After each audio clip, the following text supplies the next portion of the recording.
Bien, vamos a ver un ejemplo de una metodología de intervención en el área de matemáticas, ¿sí? Vamos a ver los pasos que hay que dar. Primero hay que hacer una evaluación psicopedagógica breve en esto, pues para obtener el diagnóstico, cuáles son las informaciones importantes que resultan de este diagnóstico para ver en cuáles son las áreas de atención, de dificultades que se tienen que intervenir. Enseguida, en el segundo paso, elaboración de un plan educativo, ya sea individual o de grupo. Entonces, en esto tenemos que realizar formatos, plazos, hacer un calendario, objetivos para el caso concreto del alumno o del grupo. El número 3, realizar un programa de intervención. Entonces, se tienen que utilizar ejercicios adaptados a la edad, al nivel del alumno, interviniendo en cada una de las áreas en que aparecen las dificultades o donde hay alguna área de posibilidad de mejora. En el cuarto es la selección del material del trabajo, ejercicios y actividades de elaboración propias, adaptadas al currículo escolar por área de intervención. O sea, los ejercicios, los contenidos estarán basados en el plan del programa del currículo escolar del alumno que se atienda, del grupo que se atienda. En este caso, en la situación que estamos viviendo, por ejemplo, de la pandemia del COVID-19, estamos utilizando mucho el uso de plataformas online, ¿no? Entonces, pero también nos encontramos con limitaciones, ¿no? Que hay gente que no tiene estos recursos en casa. Entonces, pero pues generalmente tenemos en estas plataformas, tenemos la información, tenemos los ejercicios, las actividades, etcétera. Se realizan también test y pruebas de nivel. Nosotros tenemos para ello apoyos externos también con pedagogos, con psicólogos educativos externos, cuando nos encontramos dentro de una institución educativa, que nos pueden ayudar a trabajar estos aspectos. Y el quinto punto importantísimo es la evaluación de resultados y el seguimiento que se tiene que realizar para que se haga una valoración con todos los actores de la educación, ¿no? El alumno, padres y tutores, para que sigan apoyando a sus hijos y bueno, también con el maestro para seguirle apoyando con estrategias de trabajo que en un momento dado se pueden implementar dentro del aula. Ok, bueno, aquí vamos a terminar entonces con la intervención en matemáticas. Ahí tienen un modelo sencillo de intervención y vamos a dar paso aquí a este otro. La intervención en el desarrollo de habilidades sociales en los centros educativos. Esto está tomando un interés muy especial por los problemas que se han gestado en los centros educativos, no de ahora, desde siempre, pero que no habían sido atendidos. La educación entonces pretende fomentar esta sociedad inclusiva buscando una visión positiva y enriquecedora para lograr el máximo desarrollo de estas capacidades individuales, vivir en sociedad, el respeto de las habilidades individuales para poder vivir dentro de un grupo. Deben transmitir los centros educativos, ¿no? Y yo diría implicados también las familias, estos valores, prestando atención especial a los individuos, a las personas que están en riesgo de exclusión. Para lograr esta educación inclusiva, se debe considerar el bienestar personal y la autoestima del alumnado, siendo esta la base fundamental para que, para que exista una motivación hacia el aprendizaje. Nosotros podemos predisponer a los niños, a los jóvenes, con situaciones de fomentar actitudes de exclusión. Y entonces, ¿cuáles son estas actitudes que se están promoviendo, no? Si no piensas, ¿eh? Quien no piensa igual que nosotros fuera, quien no tenga el mismo color de piel que nosotros fuera, quien no tenga esto fuera, o sea, y entonces estamos haciendo un mosaico, una división tremenda, tremenda.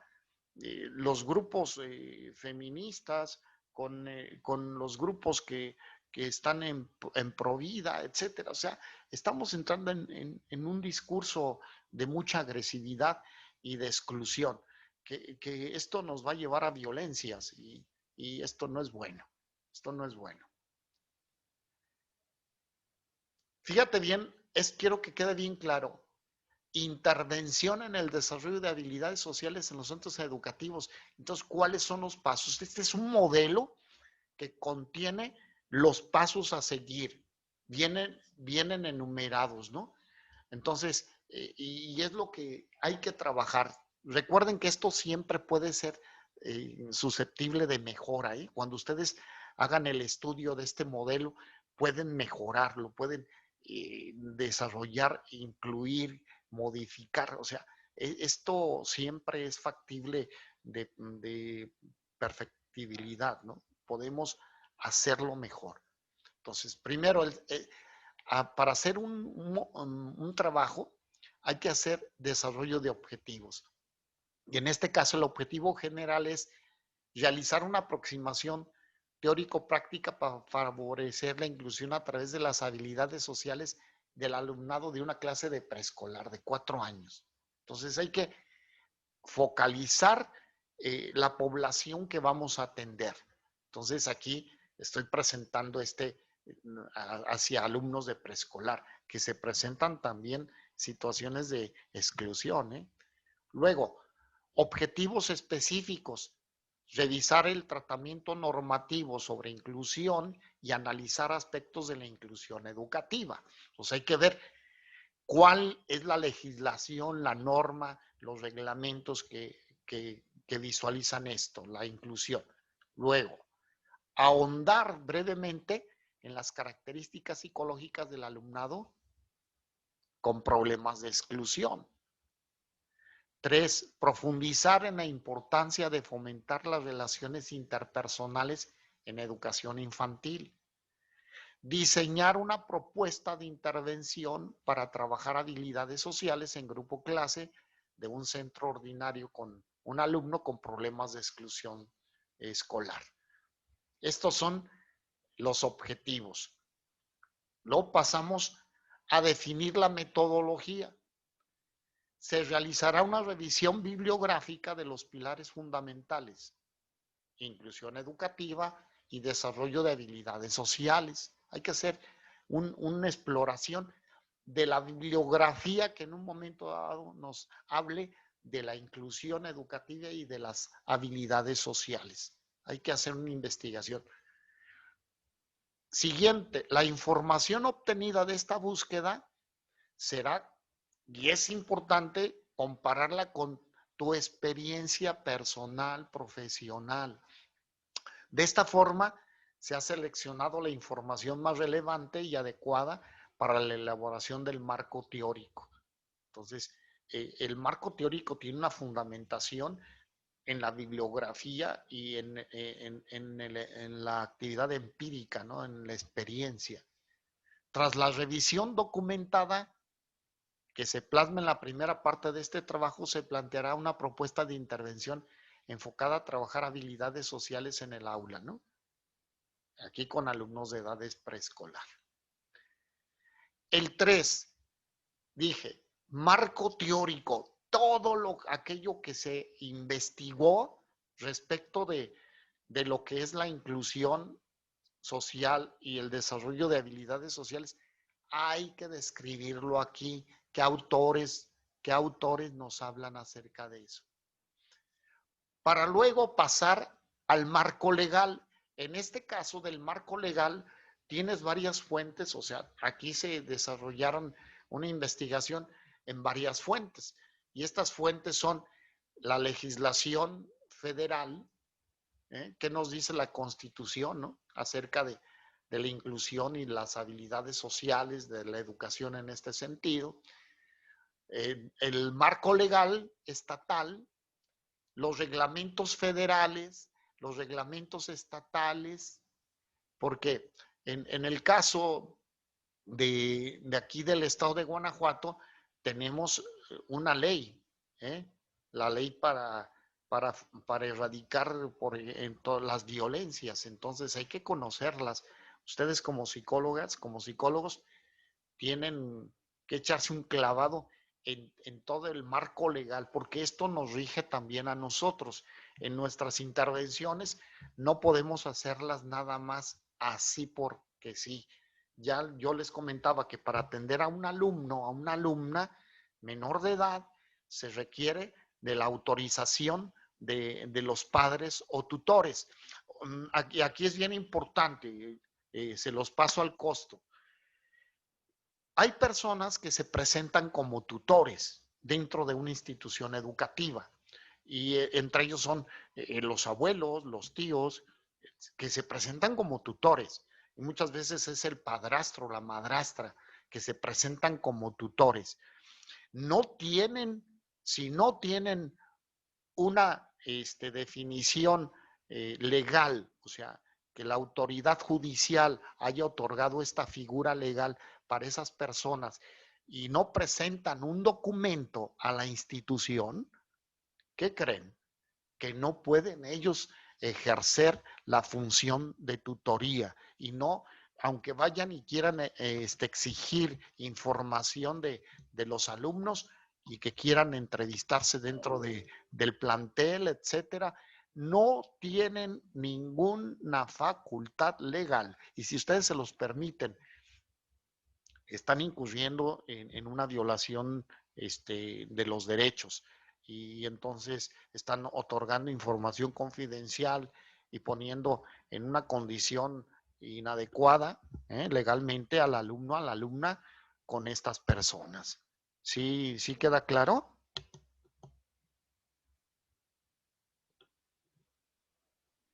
Sí, maestro. Para que lo anoten, lo tengan ahí. También tenemos que echarnos un clavado. Estamos viviendo en León, Guanajuato, y estamos regidos en los centros educativos por reglamentos particulares de la institución, pero que tienen que ser autorizados por las autoridades, ¿sí? Las autoridades educativas. En este caso, la Secretaría de Educación de Guanajuato. Si estuvieran incorporado una institución a la SEP, pues tiene que ser autorizado el reglamento particular de la escuela, de la institución educativa, por esta autoridad, la SEP. Y si está incorporado la SEG, pues entonces a la Secretaría de Educación de Guanajuato por ella. No es porque nada más la institución quiera describir una serie de normativas porque se les ocurrió. Tienen que tener una fundamentación en todos estos, fíjense, en todos estos aspectos. Si no está fundado en todo esto, no vale. La SEP o la SEG nos echa para atrás eso. Después, en el punto 3.2, delimitación del concepto. La educación inclusiva es un término que se presenta continuamente ante las conversaciones sobre educación, siendo un aspecto imprescindible ahora en nuestra sociedad. La inclusión acoge a todos los sujetos, puesto que la educación es un derecho universal. No obstante, se hace especial atención a aquellas personas que en la sociedad actual son privadas de tal derecho. Los pilares en los que se sustenta, se puede afirmar que la inclusión es un proceso, no es un estado. O sea, la inclusión es un proceso. A medida que la persona va desarrollándose, va abarcando y viviendo etapas de su vida, pues se va incluyendo a un espacio, a un entorno cada vez más amplio. El primer espacio que tiene es la familia, luego tiene la escuela, luego tiene los grupos, ¿no? Y los lugares, etcétera. En fin, se va expandiendo cada vez más en la medida en que se va desarrollando. Se busca la participación de todos los miembros de la comunidad educativa. Aquí no hay que excluir a nadie, o sea, todos tienen que estar involucrados en este trabajo. Se busca especial atención a aquellos que están en riesgo de exclusión, pero no se limita a ellos. O sea, ellos no son los entes raros, ellos no son los seres extraños viviendo en un contexto, ¿no? No, ellos son iguales y todos deben de ser, todos deben de ser involucrados en estos procesos. Y se promueve la modificación de la sociedad hacia el fomento de la inclusión. Esto es fundamental. ¿Cuáles son las premisas de la inclusión? La inclusión es un proceso. Aprender a mirar el lado positivo que aporta la diferencia entre las personas es un proceso y como tal no se consigue de inmediato. O sea, hay que estar trabajándolo, hay que darle acompañamiento, hay que darle seguimiento. Luego, busca la participación activa de todos los estudiantes. La localización donde irán no es lo único que importa, ya que lo más importante es que puedan participar y ser uno más entre el alumnado. Entonces, hacer que todos se involucren de manera activa. Precisa de identificación y la eliminación de barreras. Aquí se aluden únicamente hacia las instalaciones, ¿no? Porque muchas veces hasta las propias instalaciones arquitectónicas de los espacios están mal realizadas. Entonces se tiene que revisar eso, pero se tiene que ver más allá. Algo más complejo como los límites que la actitud de las personas desencadena, cambiar esa mentalidad para lograr la inclusión es importante. Entonces, no nada más es el trabajo de entornos, del entorno arquitectónico, sino de las actitudes, de las actitudes.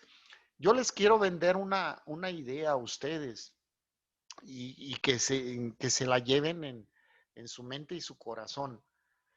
Los psicólogos y las psicólogas, y yo diría, todas las personas, nos tenemos que casar con la idea de ser gestores. Tenemos muy buenas ideas, muy buenas propuestas, etcétera, pero no les damos el seguimiento.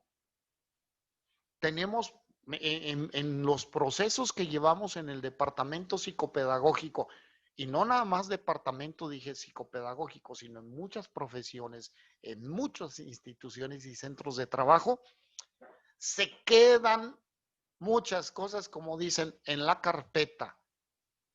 Quedan escritas o quedan ni siquiera a veces escritas, quedan nada más discutidas, habladas, pero no hay el seguimiento, la gestión. Hay que ser gestores, gestores, gestores. Si estás atendiendo un caso, hay que darle seguimiento con una planeación, pero hay que ir gestionando que se vayan cumpliendo los objetivos, las metas, los propósitos, etcétera. ¿Estarán de acuerdo o qué creen? ¿Que sí somos buenos gestores? Sí, totalmente de acuerdo, maestro. Nos enfrentamos en esta realidad y de verdad, o sea, yo les invito a que cambiemos esta forma del actuar y del pensar, del sentir y del vivir. Eh, ¿Cómo gestionas? O sea, cuando estás hasta trabajando como psicólogo en un caso particular de inclusión, de violencia, de depresión, de, de histeria, de trastornos de la personalidad, gestiona, te das cuenta que hay necesidades y pues hay que gestionarlo. ¿Mm? Y nos encontramos hasta en la vida diaria con la población. La gente encuentra una coladera abierta, ¿no? En tiempo de lluvia, está ahí, pues se dio cuenta, pero no gestionó nada. Y se queda ahí como la percepción, sí vi. Y cuando se cayó un niño en la coladera y se ahogó, y dicen, yo había visto que había esa coladera abierta. Y sí, pues mucha gente, no nada más tú, pero no gestionamos. Y aquí hay que gestionar. Especial atención al alumnado, otra premisa, en riesgo de marginación o exclusión social. Para ello, todas las personas implicadas en su desarrollo deberán supervisar con atención a las personas que estén de su mano. En los centros escolares también nos damos cuenta del niño, por ejemplo, que es agresivo con otro. Y ese niño, el que está sufriendo la agresión, el que está siendo excluido, ya se va a un rinconcito, se sienta y no representa problema porque pues no da problemas. Pero nosotros no actuamos y no ahondamos en lo que estamos percibiendo. Entonces, hay que dar, hay que dar atención a todos, al niño que está siendo excluido, al niño agresivo y a todo el grupo. Hay que, en el punto 3.3, el alumnado y su contexto, describir, aquí es importante las características del grupo. Recuerden pues, que aquí se está haciendo un ejercicio con un grupo de preescolar, entonces hay que ver su contexto, ¿no? Familiar, social, económico, cultural, sistema de creencias, etcétera, etcétera, etcétera. ¿Por qué?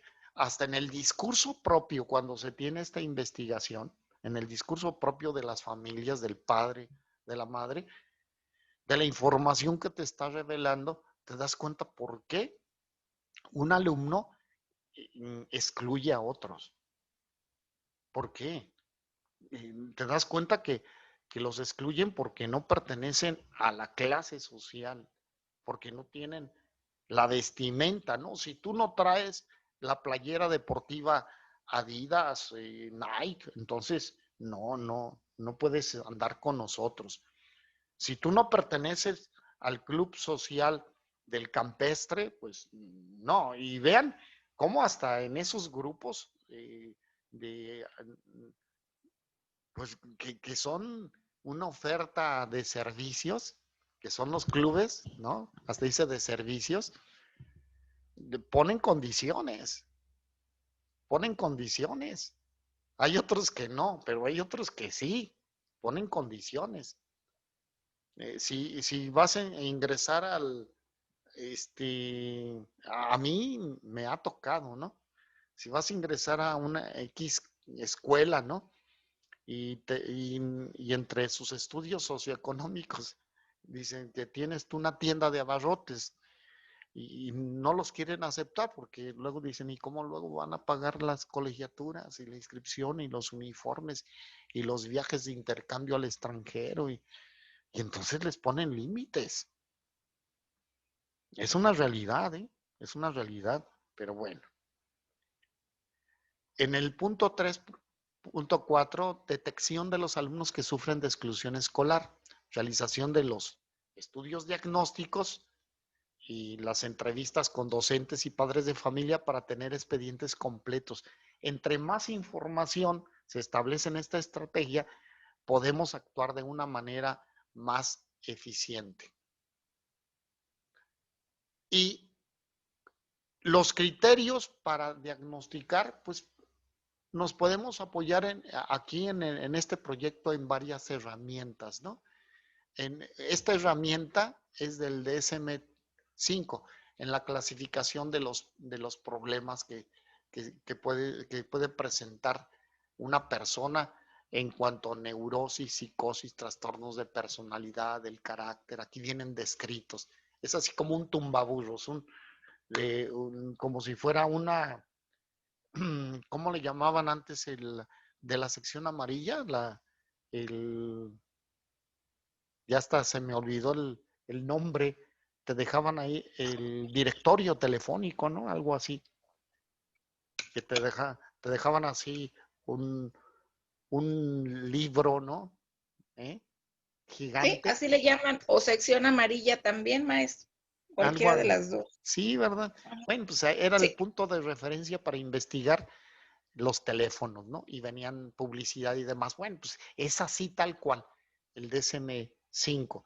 Ha venido en versiones desde hace muchos años y se van modificando de acuerdo a las investigaciones, estudios y las nuevas apariciones de problemas, ¿no? Así como antes, cómo se clasificaba en cuanto a determinar el sexo de una persona, masculino o femenino, ¿no? Ahora ya no, ya hay toda una baraja, una baraja. Pues así también hablaban de trastornos, pues ahora se han dividido y subdividido y siguen habiendo tantas descripciones que no vamos a parar en cuanto se sigan estos estudios. En esto nos va a ayudar a ver las deficiencias persistentes en la comunicación y en la interacción social en diversos contextos, manifestados por lo siguiente, actualmente o por los antecedentes. Entonces, en este contexto nos van a describir cuáles son las conductas que se manifiestan en la actualidad o las que se han manifestado anteriormente. Ver los patrones restrictivos y repetitivos de comportamiento, intereses o actividades que se manifiestan en dos o más de los siguientes puntos actualmente o por los antecedentes. Y vamos a ver cuáles. Los síntomas tienen que manifestarse en el periodo del desarrollo temprano. Estamos hablando que es un proyecto para niños de edad preescolar. Entonces, tenemos que investigar los síntomas que aparecieron desde las primeras etapas de vida. Luego, si los síntomas causan deterioro clínico significativo en las diversas áreas de su desempeño. Si la persona que está recibiendo, en este caso, que es excluido, que está recibiendo la discriminación, etcétera, cómo en un momento dado le está afectando en su desempeño académico, en sus relaciones interpersonales, en su desarrollo psicomotriz, etcétera. Entonces, verlo. Luego, las alteraciones no se explican mejor por una discapacidad intelectual o por un retraso global del desarrollo.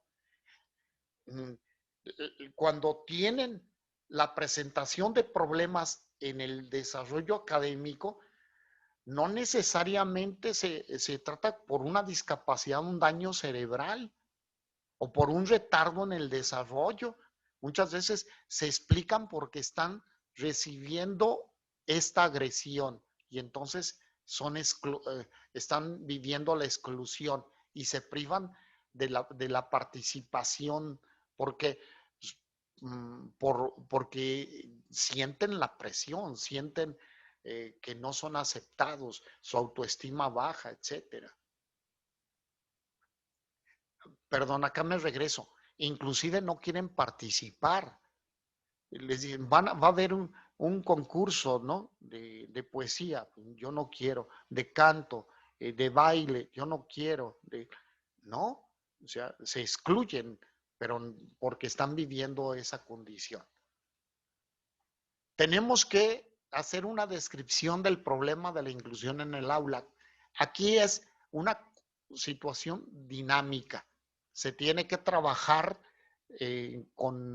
describiendo el entorno en que se desarrollan, cómo se está viviendo ahí en el aula directamente.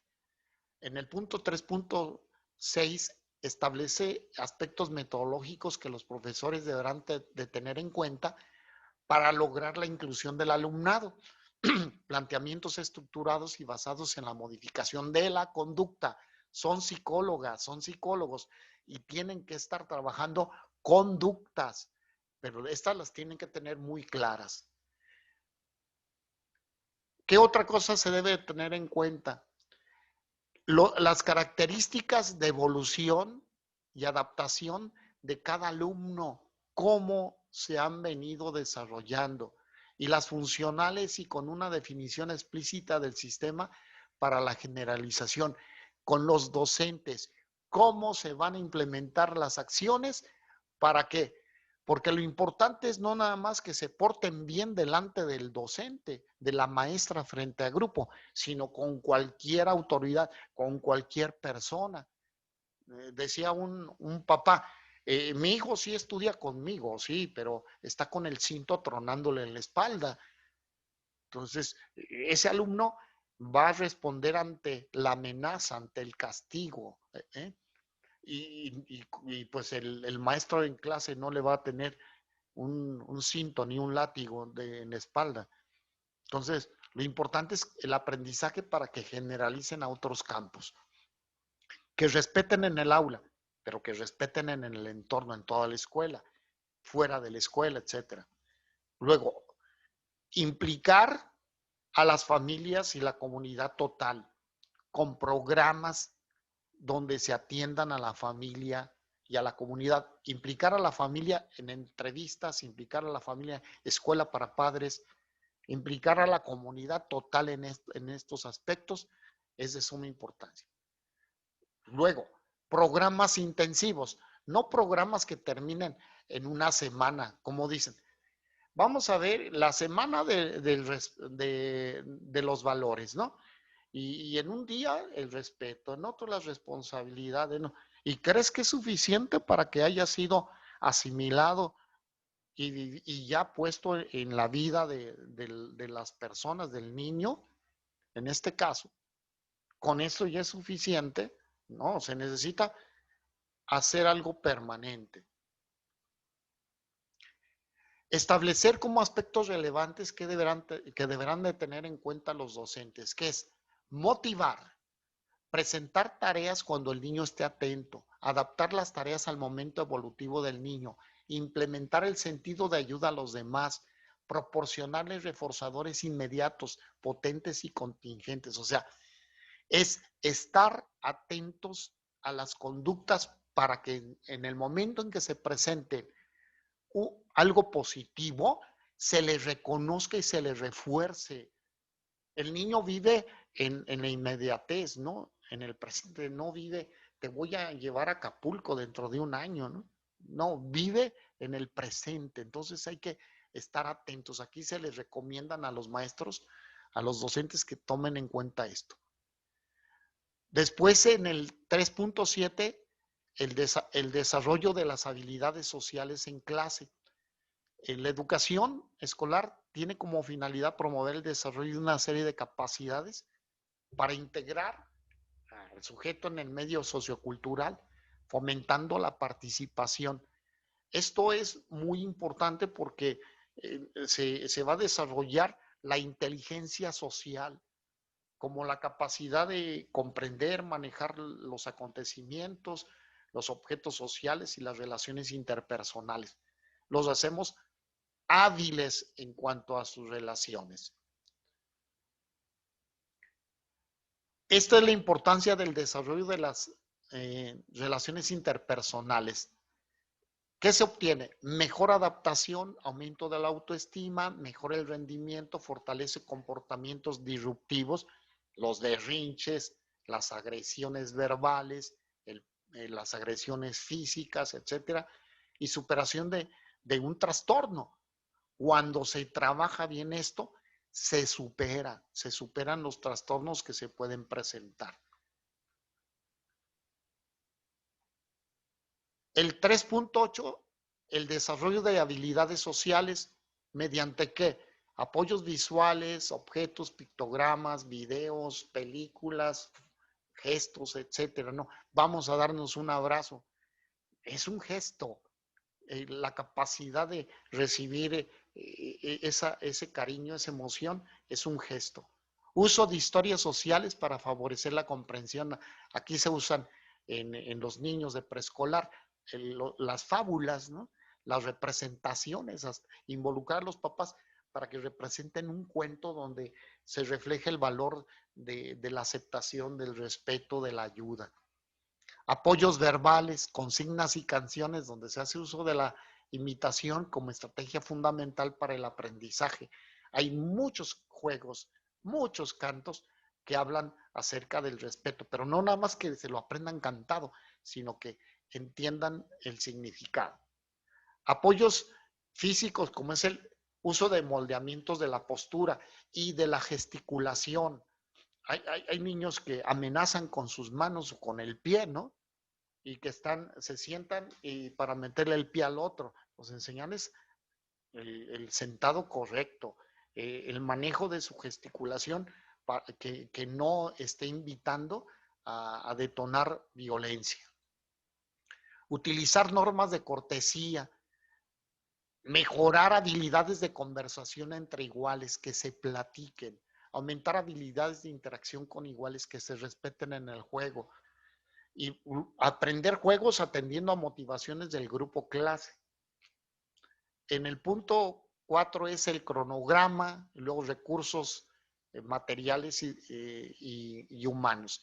Vean que aquí está el diseño llano de la planificación de las sesiones. Aquí viene, es bien importante este punto, planificar las sesiones.